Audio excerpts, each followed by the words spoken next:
Someone is refreshed. Are you?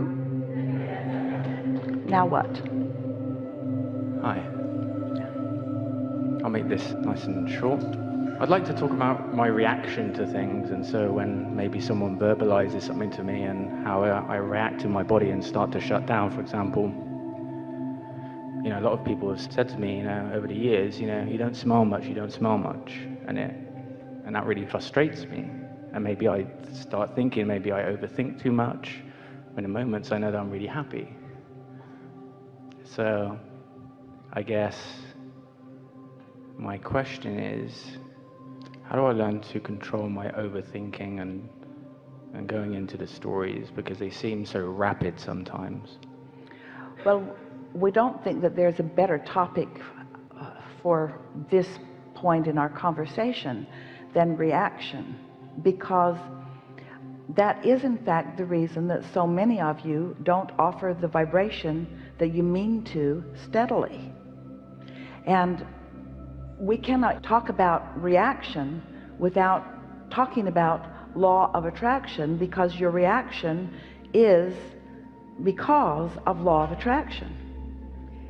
So it feels to you like what you're reacting to is a circumstance, or maybe what someone said, that you're reacting to the condition. But really what you're reacting to is your vibrational habit that caused the condition. And so what we would like you to do is to learn to react to the vibration before it's a condition. In other words, we want you to react. It's like if you're driving and the bumps on the road let you know that you're going off the road into the ditch. We want you to react from the information. And so getting yourself in alignment is about reaction, isn't it? It's about using your guidance system. How could anyone effectively use their guidance system if they're not reacting to the guidance or adjusting to the guidance?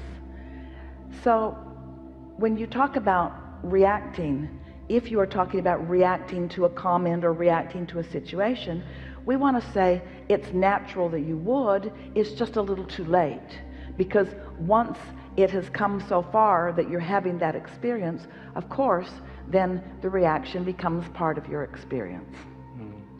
So it really is about catching it earlier. It's about caring about the way you feel and catching it as early as you can. Yes? I've been using meditation as a practice for... That's a really good way to practice a vibration. How do I tell the difference, between that gut feeling and that head and those different thoughts that are coming in on maybe a decision to make or something to go for? We've been talking a lot about inspiration, but we want to remind you all here today that that feeling of inspiration is that feeling of being called. It's really a feeling of momentum. So you can be inspired from the receptive mode, from the receiving mode, from source, or you could be inspired from your resistant mode, from trouble. In other words, sometimes if someone is behaving in a way that causes a reaction to you, you feel like responding in the way you do. And so you are inspired, you might say. You just want to be aware of from what vibrational stance the inspiration is coming. You see what we're getting at? So there is no way around this other than to consciously acknowledge what the receiving mode feels like. Compliment yourself when you are there. Acknowledge the benefit of being there, not just because of the results that happen, but because of how good it feels along the way. And before you know it, you just become less willing to think the thoughts that will eventually lead to the more unwanted experience. It really is about practicing it. But we've never known anyone who was successful at shifting their vibration who did not understand vibrational basis of things. Almost everyone in your world is reacting to situations. So it's just a reaction to this and a reaction to this and a reaction to this. And we want you to realize that you didn't come as a reactor, you came as a creator. And so what you're wanting to do is, first thing in the morning, before there has been anything really for you to react to, do your best through meditation is a really good way to tune in to who you really are. And then after you've tuned into who you really are, then you can begin reacting to the impulses that are coming from that. Such a good word. We haven't talked about reaction in this context with much depth. Is it of value to you? Can you feel it? Awareness has been something which is built over time as my frequency has changed and as I've done more meditation practices.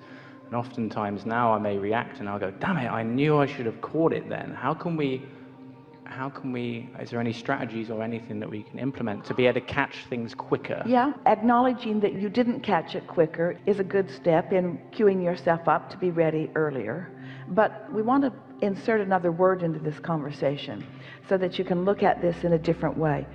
Let's use an example, not necessarily one that you're offering, where someone is suing you or negatively affecting you in some way, and you have a reaction about that. What we would like to say is that really what it is a continuation of a vibration. The things that are manifesting in your experience are actually reactions to a vibration that you've got going on. So in a world of law of attraction, isn't everything a reaction? Everything's a reaction to the vibration that you've got going on. That's really important to acknowledge. Can you feel how important that is? So in this continuum of reactions, you just got to decide, to what do you want to react? And what vibration do you want to practice to which you know the universe will respond or react? And so someone sort of has to break the evil cycle. We're being playful with that word, because otherwise it's just a chain of pain. And someone has to decide, wait a minute, I'm not going to go the way of this momentum. I'm going to do something else, but I can't do it right now because the momentum is taking me. So I'm just going to take a hiatus from this conversation or from this topic. And I'm going to focus upon the things where my reaction and the universe's reaction to my reaction is what I want it to be. So let's not condemn reaction. Let's call it a natural consequence of the vibrational universe in which we are all focused. And instead, let's just talk about getting better at focusing and better at sending a signal to which the universe is going to react. And just be playful about it. That's really important. Esther started playing a game with herself where when wonderful things would happen, she would say, I did that. And when not wonderful things would happen, she would say, I did that too. Because there's something so empowering about accepting that you are doing it all and the universe is reacting to you. Now it's fair to say, yeah, but I reacted to something else before I was offering a vibration that the universe was reacting to. And we say, doesn't matter. Doesn't matter. So your questions are so important, because you're saying, so how can I stop being that reactor? How can I change the vibration? We say, you just got to practice, and what's at the root of that is really caring how you feel. Finally, once and for all, not being willing to put up with negative emotions even if they're not that strong. Most of you put up with stuff until it gets really big, and then you react in a stronger way. In other words, I'm just not going to put up with that anymore. Well, you could have had softer, subtler reactions all the way along that would have been less impactful for your experience. But it's all good, isn't it? Really? Isn't it all good? Isn't it all part of the process? Don't you kind of like figuring things out as you go? And so maybe the strongest thing that we'd like to say to you is, if you can resist the temptation to beat up on yourself about things and just say, well, this is good, or I needed that, or that was good clarification for me, or I'm glad that happened because now I understand this, or now I've put more into my vortex, or. In other words, just find a way of making peace with yourself. Do everything you can to make yourself feel better about yourself. Is that the same when fear arises and it takes over? Doesn't matter what it is. Fear is just a stronger momentum. Fear as opposed to frustration, or fear as opposed to even overwhelmment. Fear is an indicator of a stronger discord, which could mean some different things. It usually means this really matters to you and you're in opposition to it. And it also usually means that you've been practicing the vibration and you've allowed the momentum to become quite strong. That usually means that you could have stopped it at many opportunities at an earlier time. But there's a lot of justifying that almost everyone does about why you didn't.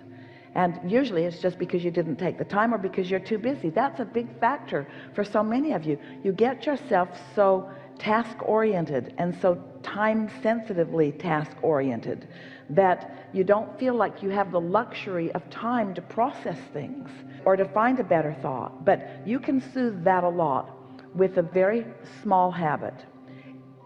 And that is, if we were standing in your physical shoes, the first thing in the morning, we would decide before we sleep even, that in the morning we're going to get this day off in a more deliberate vibrational pattern. And we would wake up, drink and eat something, brush your teeth and wash your face and get yourself feeling comfortable. And then we would sit and quiet our mind for 15 minutes until any resistant vibration is no longer pressing. And then we would set forth gentle intentions about how we want to feel for this day. Esther will write things. We encouraged her some months ago to just pick one emotion that you really enjoy and focus on it for maybe as much as 5 minutes after you've meditated. And so Esther started out with the word fun. Fun. Just focused on fun and just really said the word fun until the feeling of fun sort of began coming over her.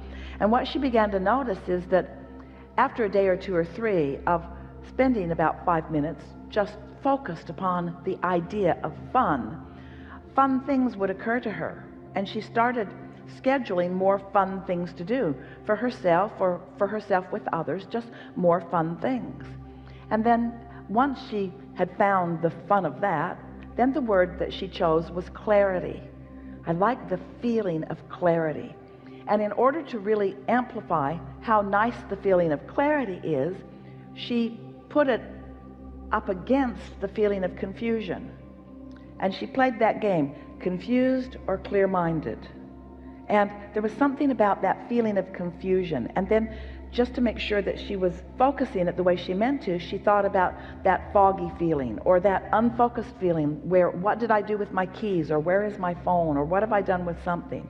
And then she thought, clarity. I know where my keys are. I know where I've put them. I know where my phone is. And then after a while it went further, that feeling of being in the right place at the right time, and the timing of saying something just right, and the meeting of other people who were there, and the parlaying of the idea up and up and up and up and up, till that feeling of clarity became sort of an intoxicating addiction, one that she almost was not willing to leave her room until she was sure that she had accomplished the feeling of clarity. And even though oftentimes she left her bedroom where she had been meditating and doing her processes before she had accomplished the feeling of clarity, because the feeling of clarity is a reaction to some things, isn't it? But just playing that game, she started noticing how clear she was, how easy the day unfolded, how good her timing was, how many things rendezvoused with her, and she knew that this process was working for her, you see.